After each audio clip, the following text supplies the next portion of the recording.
গত সপ্তাহে ইউরোপের ৩ দেশ স্পেন, নরওয়ে ও আয়ারল্যান্ড রাষ্ট্র হিসেবে ফিলিস্তিনকে স্বীকৃতি দেওয়ার পর এবার এগিয়ে এলো আরেক ইউরোপীয় দেশ স্লোভেনিয়া।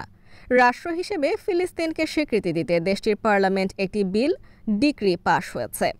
স্থানীয় সময় গতকাল মঙ্গলবার ৪ জুন এই বিল পাশ হয় বলে জানিয়েছে কাতার ভিত্তিক গণমাধ্যম আল জাজিরা। এ বিষয়ে সামাজিক যোগাযোগ মাধ্যম এক্সে দেয়া এক পোস্টে স্লোভেনিয়ার প্রধানমন্ত্রী বলেন, একটি সার্বভৌম ও স্বাধীন রাষ্ট্র হিসেবে ফিলিস্তিনের আজকের স্বীকৃতি পশ্চিম তীর এবং গাজার ফিলিস্তিনি জনগণের জন্য আশা সঞ্চার করেছে। সরকার সমর্থিত বিলের পক্ষে স্লোভেনিয়ার পার্লামেন্টের ৯০ সদস্যের মধ্যে ৫১ জন ভোট দেন। এর আগে ঘণ্টা ৬ বিলটি নিয়ে পার্লামেন্টে বিতর্ক হয়, তবে বিপক্ষে কেউই ভোট দেননি।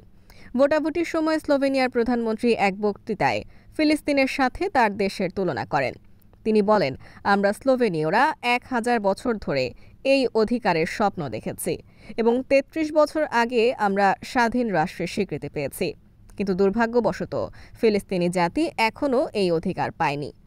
এর আগে গত ২৮ মে ফিলিস্তিনকে স্বীকৃতি দেয় স্পেন, আয়ারল্যান্ড ও নরওয়ে।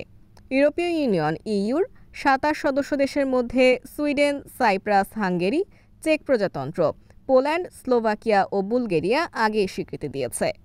একই পথ অনুসরণ করার ঘোষণা দিয়েছে মাল্টাও।